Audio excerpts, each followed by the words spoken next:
वालेकुम दोस्तों। तो आज हम कर रहे हैं एनटीपीसी प्रैक्टिस सेट नंबर 10 का रिवीजन। अगर आपको इसकी पीडीएफ चाहिए तो आप कमेंट कर देना। तो शुरू करते हैं, तो स्टार्ट करते हैं। सोंगात्सु जो है नववर्ष कहाँ का हो जाएगा? सोंगात्सु जो है जापान का नववर्ष है। ये कहाँ का? जापान का नववर्ष हो जाएगा सोंगात्सु। अगर नवरोज कहाँ का? नवरोज जो है एक फारसी नववर्ष हो जाएगा, ये आपको याद रखना है। चेटी चंद जो है सिंधी नववर्ष है। पुठांदु जो है तमिलनाडु का एक नववर्ष है। चेरा ओबा जो है आप सभी को पता है, चेरा ओबा कहाँ का? मणिपुर का। तो आपको अब थोड़ा सा ये ध्यान रखना है कि ये इसका नववर्ष है। मणिपुर का नववर्ष क्या है? चेरा ओबा जाएगा। विशु केरल का एक नववर्ष जो है। गुड़ी पड़वा महाराष्ट्र के नववर्ष है। हमारे पास दिया गया चेंजिंग इंडिया नामक पुस्तक में डॉक्टर मनमोहन सिंह के कार्यों का वर्णन किया गया है। तो इसमें ऐसा पूछा गया था कि चेंजिंग इंडिया नामक पुस्तक में डैश डैश डैश किसके कार्यों का वर्णन किया गया है? तो वो हो जाएगा डॉक्टर मनमोहन सिंह के कार्यों का वर्णन। यार चेंजिंग इंडिया किससे संबंधित है? डॉक्टर मनमोहन सिंह के संबंधित है।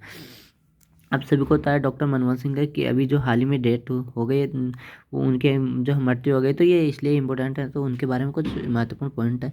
डॉक्टर मनमोहन सिंह जो इन्होंने आर्थिक सुधार के लिए जाना जाता है इनको, जो 1991 से 1996 तक फाइनेंस मिनिस्टर रहे। इस समय जो पीवी नरसिम्हा राव जो क्या थे प्रधानमंत्री थे, और ये उन्हीं के क्या है फाइनेंस कैबिनेट के मंत्री थे। पद्म विभूषण इनको पद्म विभूषण 1987 में दिया गया। ये भारत के प्रधानमंत्री कब से रहे? 2004 से 2014 तक 10 साल इन्होंने प्रधानमंत्री के रूप में कार्य करा। ONCTAD के जो है ऑनटाड के जो है ये सदस्य रहे 1966 से 1969 तक। यानी फर्स्ट जो है पंचवर्षीय योजनाओं का कार्यकाल था। फर्स्ट जो हॉलीडे था उसी में वही याद रख लीजिए, 1966 से 1969 पंचवर्षीय। फर्स्ट कार्य जो हॉलीडे कब था? 1966 से 1969। आप सभी को पता है। RBI के एक गवर्नर भी रहे 1982 से 1985 तक। फिर अब कुछ बुक्स है जो पॉलिटिशियन से जुड़ी हुई है। नरेंद्र मोदी की अगर बात करें तो उनकी हो जाएगी एग्जाम वॉरियर। लाल कृष्ण अडवाणी की हो जाएगी माई कंट्री माई लाइफ हो जाएगी। स्मृति ईरानी की हो जाएगी लाल सलाम किसके? स्मृति ईरानी की हो जाएगी। इंदिरा गांधी जी की किताब हो जाएगी इंटरनल इंडिया हो जाएगी। शरद पवार की हो जाएगी on my term. Sitaram Yechury की हो जाएगी येचुरी की हो जाएगी पीपुल्स स्ट्रगल। यानी रामचंद्र गुहा है यहाँ पे, इनकी किताब का नाम हो जाएगा इंडिया आफ्टर गांधी, यानी गांधी के बाद का जो है इंडिया। कपिल सिंबल की हो जाएगी शेडस ऑफ ट्रुथ किसकी है? कपिल सिंबल की हो जाएगी। सुमित्रा महाजन की किताब या मातोश्री हो जाएगी मातोश्री सुमित्रा। थोड़ा सा सुमित्रा और यहाँ पे मातोश्री ऐसा कुछ रिलेट कर लेना आपको। सुमित्रा महाजन की हो जाएगी। अब है राष्ट्रीय महिला किसान दिवस कब मनाया जाता है? 15 अक्टूबर को। राष्ट्रीय महिला दिवस कब मनाया जाता है? ये राष्ट्रीय है, ये भी राष्ट्रीय। राष्ट्रीय महिला किसान दिवस 15 अक्टूबर को। राष्ट्रीय महिला दिवस 13 फरवरी को। नेक्स्ट अगर बात करें हम अंतर्राष्ट्रीय महिला दिवस कब मनाया जाता है? आप सभी को पता है अभी गया है 8 मार्च को। और नेशनल बालिका दिवस कब मनाया जाता है? 24 जनवरी को। यानी राष्ट्रीय बालिका दिवस कब मनाया जाता है? 24 जनवरी को। कैसे याद रखेंगे इसको? दो चार जने ही क्या अपनी बालिकाओं की शिक्षा के बारे में सोचते हैं, या 2-4 लोग ही अपनी बालिकाओं की शिक्षा के बारे में सोचते हैं। यानी इंटरनेशनल बालिका दिवस 24 जनवरी को हो जाएगा। इंटरनेशनल बालिका दिवस कब मनाया जाता है? 11 अक्टूबर को हो जाएगा वो। नेक्स्ट हमारे पास है इंटरनेशनल मेंस डे, यानी अंतर्राष्ट्रीय पुरुष दिवस कब मनाया जाता है? 19 नवंबर को हो जाएगा। अब नेक्स्ट हमारे पास है दादा साहेब फाल्के पुरस्कार। आप सभी को पता है ये सिनेमा में दिया जाता है। 1969 में इसकी स्थापना, इसरो की स्थापना 1969 में, तभी क्या हुई? दादा साहेब फाल्के पुरस्कार की स्थापना हुई थी। सिनेमा में क्षेत्र में दिया जाता है। फर्स्ट बार जो ये देविका रानी को दिया गया। तो अगर हम फर्स्ट बार पुरुष में बात करें सर, अगर फर्स्ट पूछेगा तो देविका रानी आ जाएगी, और फर्स्ट पुरुष पूछेगा तो वो आ जाएगा BN सरकार आ जाएगा। मरणोपरांत ये सबसे पहले मरणोपरांत जो पृथ्वीराज कपूर को दिया गया।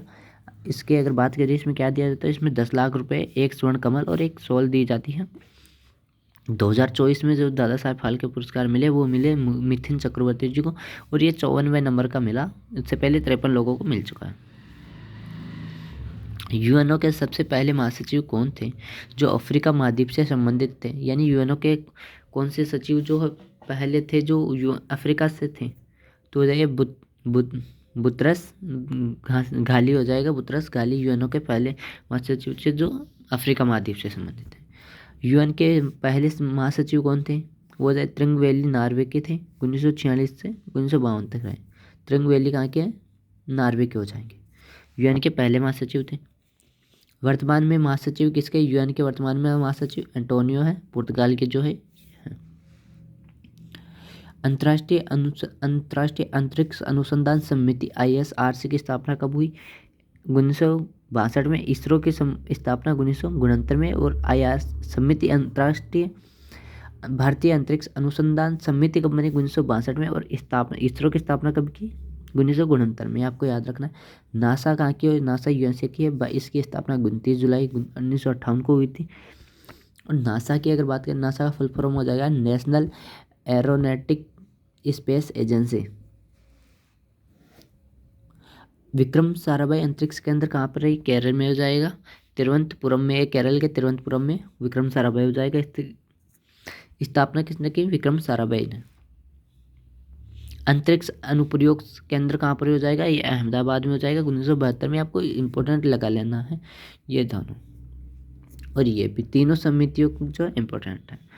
अंतरिक्ष अनुप्रयोग केंद्र अहमदाबाद में 1972 में इसकी स्थापना हुई। अर्जुन जो है क्या है, एक अर्जुन जो है, अर्जुन नाम की मिसाइल जो, ये एक मुख्य युद्ध क्या है, टैंक है। अर्जुन क्या है, टैंक है जो DRDO ने इसको तैयार किया। ये तीसरी पीढ़ी का टैंक है।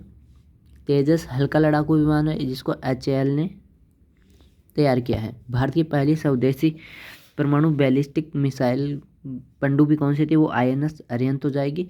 परमाणु बैलिस्टिक पूछे तो अरिहंत हो जाएगी। और पहली स्वदेशी पनडुब्बी कौन सी है, INS 16 की 546 हो जाएगी। ठीक है, ये आप सभी को याद रखना।